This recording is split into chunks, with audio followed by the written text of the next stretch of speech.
Executive director തസ്തികകളായ maintenance and works, administration, operations, vigilance എന്നിവയിലേക്കും industrial relation manager തസ്തികയിലേക്കും ഡെപ്യൂട്ടേഷനിൽ ഉദ്യോഗസ്ഥരെ നിയമിക്കാനാണ് KSRTC ചെയർമാനും MD-യുമായ ആന്റണി ചാക്കോ ഈ മാസം 12-ന് സർക്കുലർ പുറത്തിറക്കിയത്.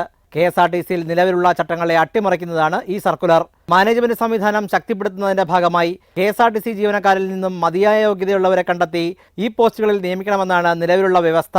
ഇതനുസരിച്ച് ഒരു വിദഗ്ധ പാനൽ KSRTCയിൽ നിന്നും തെരഞ്ഞെടുത്ത മതിയായ യോഗ്യതയുള്ളവരാണ് ഇപ്പോൾ എക്സിക്യൂട്ടീവ് ഡയറക്ടർ തസ്തികകളിൽ ഇരിക്കുന്നത്. ഇവരെ മാറ്റി ഡെപ്യൂട്ടേഷനിൽ ആളിനെ നിയമിക്കാനുള്ള നീക്കം സ്വജനപക്ഷപാതമാണെന്ന് ജീവനക്കാർ ആരോപിക്കുന്നു. വെളിയിൽ നിന്ന് ആളിനെ കൊണ്ടുവന്ന് KSRTCയെ കൂടുതൽ നഷ്ടത്തിലേക്ക് കൊണ്ടുപോവുകയും ശ്രീകുമാറാണ് ഇപ്പോൾ ED അഡ്മിനിസ്ട്രേഷൻ്റെ ചാർജിലിരിക്കുന്നത്. അദ്ദേഹത്തെ സംബന്ധിച്ച് ഇപ്പോൾ ഇവർ വിളിച്ചിരിക്കുന്ന MBA ആണ് ക്വാളിഫിക്കേഷൻ വിളിച്ചിരിക്കുന്നത്.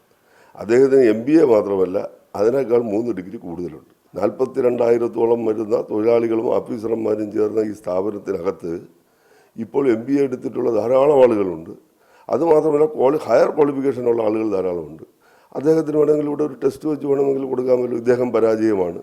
ആ പരാജയമാണെങ്കിൽ പരാജയപ്പെടാത്ത ഒരാളിന് അദ്ദേഹത്തിന് സെലക്ട് ചെയ്ത് അദ്ദേഹത്തിന് കൊടുക്കാം. KSRTCയിൽ ഫിനാൻസ് മാനേജരെ MD നിയമിച്ചതിൽ ക്രമക്കേടുണ്ടെന്ന് റിപ്പോർട്ടർ കഴിഞ്ഞ ദിവസം റിപ്പോർട്ട് ചെയ്തിരുന്നു. നിയമനങ്ങളിലെ വഴിവിട്ട നീക്കങ്ങളെക്കുറിച്ചുള്ള പുതിയ വിവരങ്ങളാണ് ഇപ്പോൾ പുറത്തുവരുന്നത്. സനിൽ, റിപ്പോർട്ടർ, തിരുവനന്തപുരം.